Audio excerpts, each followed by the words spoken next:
Baik,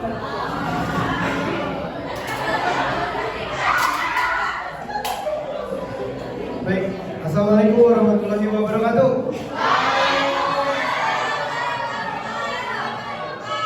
Ya, baik adik-adik. Perkenalkan nama kakak Carlo. Kakak asli dari orang sini, kakak dari Ciwastra, rumah kakak di KJ Mukti. Mungkin di sini ada tetangga kakak alumni dari SMP 51. Ya, dari SMP 51. Oke. Nah, pertama teman-teman, kakak bakal sedikit membahas saja tentang kesadaran online atau pengguna internet. Kita kakak karena hari ini bisa baca secara langsung ya, atau nanti kakak akan share PPT-nya, makalahnya ke teman-teman ketua kelasnya. Nanti di kelasnya kita baca ulang agar adik-adik juga bisa memahami apa yang telah kita sampaikan lebih jelas. Kakak di sini sedikit akan cerita, sharing aja, atau menjadikan adik-adik lebih tahu dunia luar itu seperti apa. Karena dunia kita tuh ada 4 lingkungan ya. Pertama adalah lingkungan rumah, lingkungan sekolah, lingkungan umum, dan lingkungan pergaulan kita. Yang kita waspadai, kebanyakan yang kesalahan yang biasa terjadi muncul permasalahan itu adalah di lingkungan pertemanan atau di lingkungan yang sekiranya kita sedang mengembangkan diri di tempat itu. Contohnya di sosial media, di setiap sosial media itu ada pengaturan privasi, betul nggak adik-adik? Ada pengaturan privasi dan pengaturan publik. Nah, bagaimana caranya kita mengatur diri kita itu adalah salah satunya menjaga pengaturan pribadi atau publik. Bagaimana juga kita menggunakan internet atau pengguna internet itu menjadi seorang yang bijak.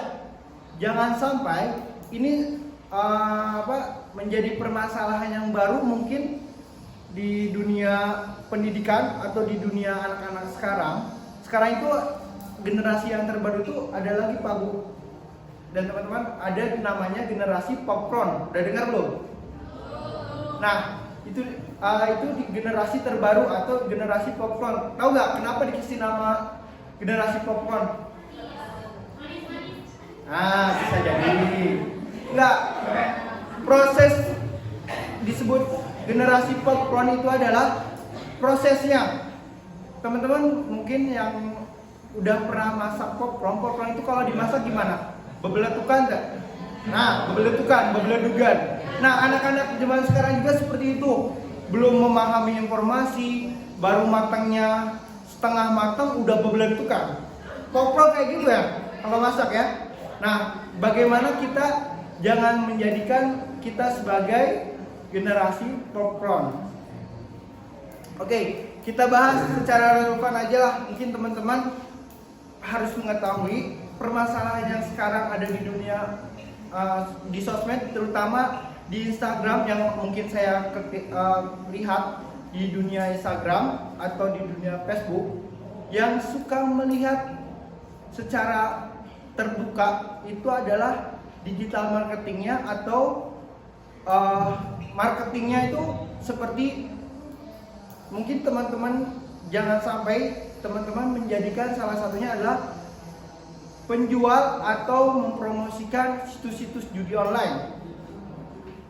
Mungkin teman-teman sudah melihat kan di Instagram ketika memposting story-nya teman-teman itu yang biasanya yang saya kelihatan itu, yang saya udah terlihat Pak di di dunia anak-anak itu, syukur-syukur di sini tidak ada sama sekali atau menjadikan pelopor menyadarkan teman-temannya yang kalau ada yang seperti itu.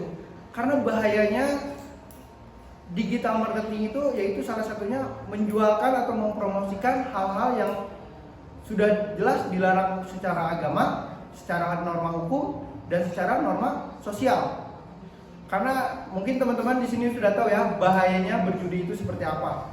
Yang sekarang rame itu adalah judi apa? Teman-teman yang cowok udah tahu belum? Apa? Slot. Ya, slot. Gak apa-apa teman-teman. Teman-teman harus tahu, tapi harus tahu itu jangan sampai menjadi penggunanya. sekarang itu digital marketing atau media sosial itu disalahgunakan, benar-benar disalahgunakan. Nah, bagaimana teman-teman di sini yang sedang mendapatkan materi dari kita atau kita secara pribadi harus mengetahui bahayanya dunia media atau di dunia digital ini. Contoh, kita harus bisa membedakan digital marketing atau menjual atau mencari keuntungan di sosial media. Kita membahas aja teman-teman, mohon izin juga karena saya bukan menyombongkan diri, tapi saya juga mau pelajari Pak. Kebetulan saya juga selain ilmu komunikasi, saya juga berpendidikan ilmu bimbingan konseling.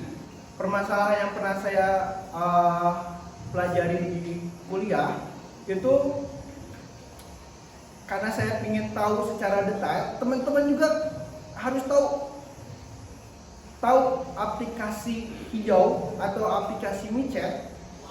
Nah, itu menjadikan kesadaran buat kita bagaimana bahayanya micet. Bahayanya micet itu seperti apa? Karena itu menjadikan suatu platform untuk menjual diri. Betul nggak? Teman-teman yang cewek tahu kan? Yang biasa dijadikan permasalahan terbaru sekarang di dunia sosial, dunia medsos itu seperti itu. Menjadikan digital marketing atau menjual hal yang tidak seharusnya, tidak relevan dengan kebinekaan kita atau dengan dasar kultur budaya di kita ini. Karena bahayanya itu dimulainya ketika menggunakan internet, kesadaran menggunakan internet tidak beretika. Bahayanya tidak menggunakan internet ketika tidak adanya etika berinternet. Contohnya lagi, teman-teman yang biasanya di Instagram, sekarang zaman bahkan saya sendiri menjadi korbannya. Spill tau gak teman-teman yang cewek nih? Biasanya spill dong. Nah, ini yang jadi bahaya atau menjadikan teman-teman jangan menjadi seorang tukang nyepil atau menjadi ikut dalam kelompok spill-spillan. Jadi seperti ini Pak. Jadi itu sekarang tuh sedang ramai juga di sosial media. Yang mungkin yang seru atau semakin terlihat besar permasalahannya itu adalah ketika anak Nikita Mirjani dengan anaknya. Mereka itu anak dengan ibu, mereka mempunyai permasalahan keluarga, tetapi di-up ke sosial media. Seluruh pengguna internet mengetahuinya, betul nggak teman-teman?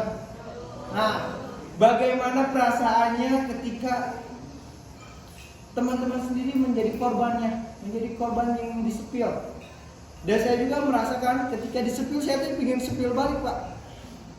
Tapi karena saya tahu etika internet itu seperti apa, yang diajarkan oleh agama kita adalah ketika ada kesalahan dan keliruan itu harus